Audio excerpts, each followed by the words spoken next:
Yo, what's good, YouTube? Welcome back to another video. This is my Chinese GP review. If you're new to my channel, this is your first time here, go ahead and hit that sub. I'm trying to hit 1,000 subs right now. I'm currently at like 700, I believe. Trying to hit 1,000 as soon as possible. So if you would like to support me, that would be amazing. If you're already subbed, go ahead and leave a like on this video, a comment, let me know your thoughts. Even if you're not subbed, let me know your thoughts.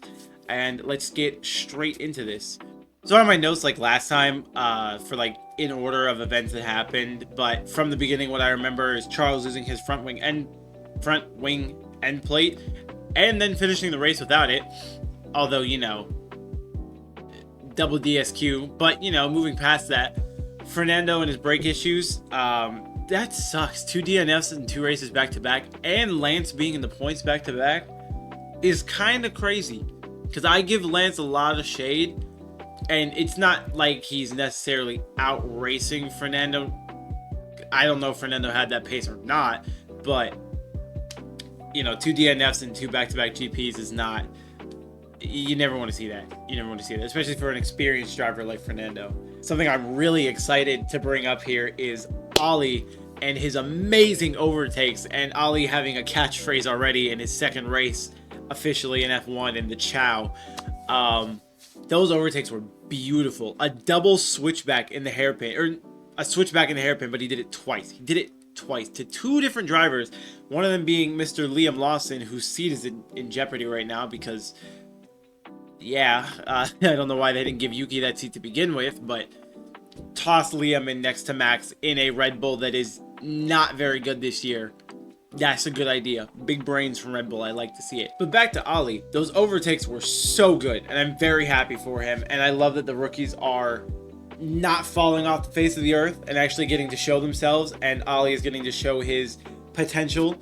And I hope that maybe he can land a higher seat, or maybe Haas just improves that car with the 2026 regulations. Who knows? To be honest, they don't look that bad this year. Ocon's race pace was shocking yesterday, and with both the Ferraris being disqualified, him and Ollie, well, Ollie was already in the points anyway because Ollie ended up in 10, but him and Ollie both got significant points for Haas. And yeah, so maybe the Haas will be good next year in the 2026 regulations, and if not, then I can't wait to see Ollie get to a front runner team because I really do think he's going to be incredible in the future. On that note of the rookies, Kimi Antonelli bringing the pace again, just staying with not the front runners necessarily, but staying there in the middle and just getting Mercedes those points they need. You know, being like that silent killer almost of just nobody's really talking about it, but he's there. And that's why Mercedes is second in the constructors, if I'm correct, behind McLaren right now. I think. To double check that, but I'm pretty sure. Ferrari's nowhere in the constructors. I'm so sorry, Ferrari fans. So sorry. More rookie talk is Isaac matching Yuki's pace, I'd say. I don't think he was very far off of Yuki's pace all weekend. Maybe in qualifying, Yuki had him a little bit, but if VCarb didn't absolutely throw their strategy in the trash can, Isaac and Yuki both would have scored points. But VCarb has this trend where Yuki could potentially get like a 6th or a 7th, and then they go, no, come in for a pit stop. And then Yuki gets nothing.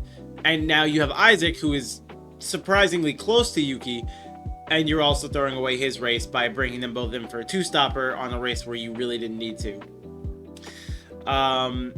Jack Doohan, I wish he was doing better.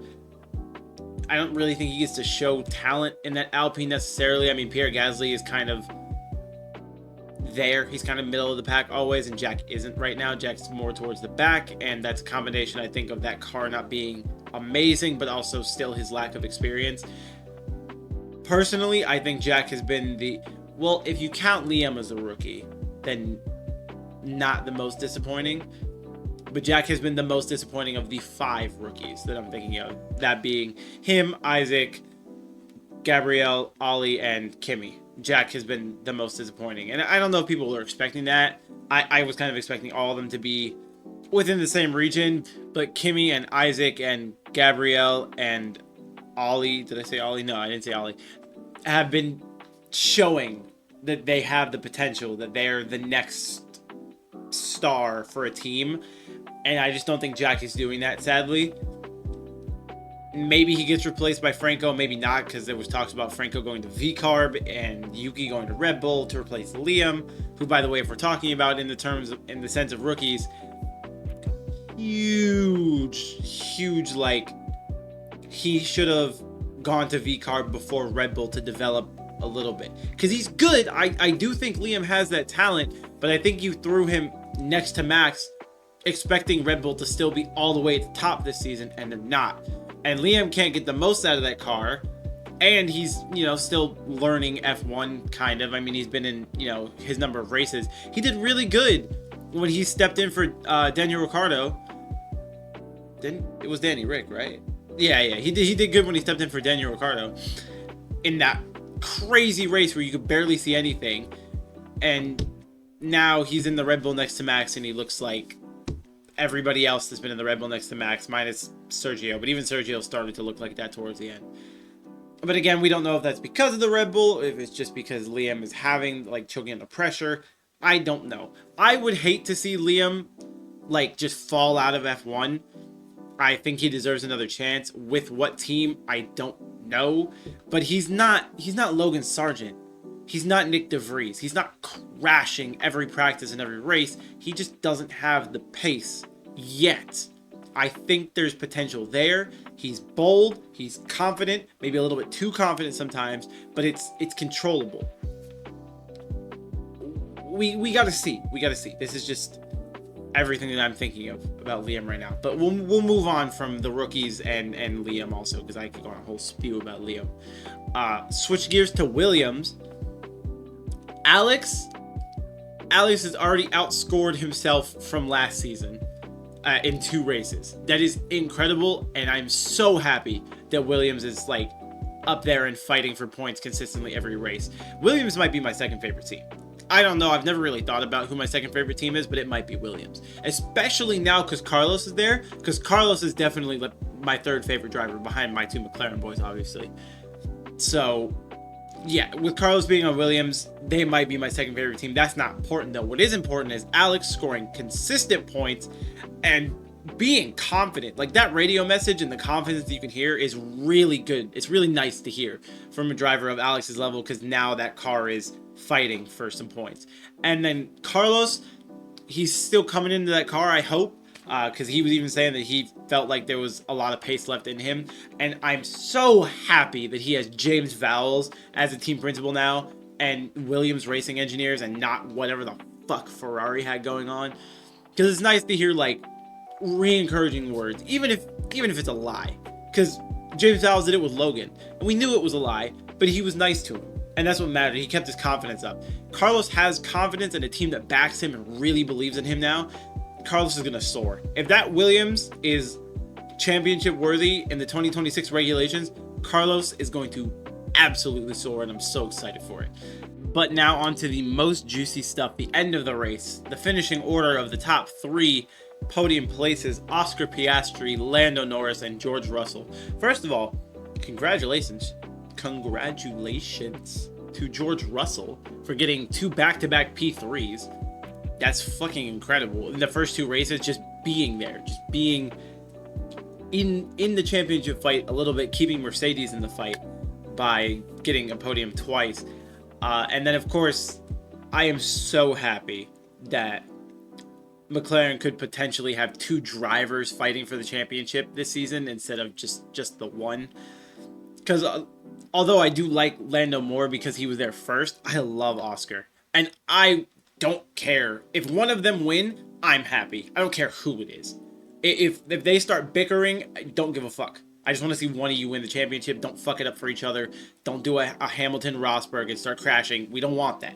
As long as one of you win that championship and we win Constructors, beautiful, I'm happy. I am kind of nervous that there's going to be some fucked team orders, though, in that regard. Trying to switch them or whatever if they are close in the championship. And so in a way I don't want it, but in a way I do. I like to see them fight. McLaren's team orders and the way that they handle things is really, really bad, though. So then it gets me scared. Zach's oh yeah, we let them race, but they don't let them race. We know that. We've seen it.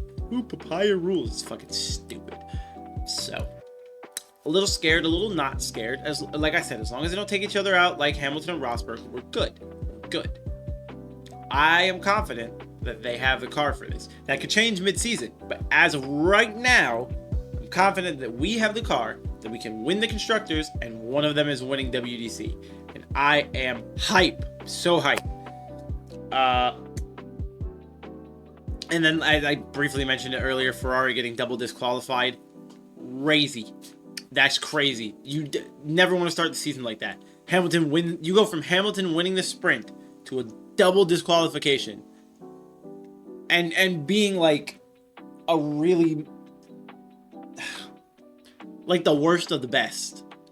And that's saying something, because Red Bull's really bad right now too, and somehow I feel like their pace. No, because Max is under them in that race. I don't know, man. I don't know. Maybe I'm talking out of my ass, but that's crazy.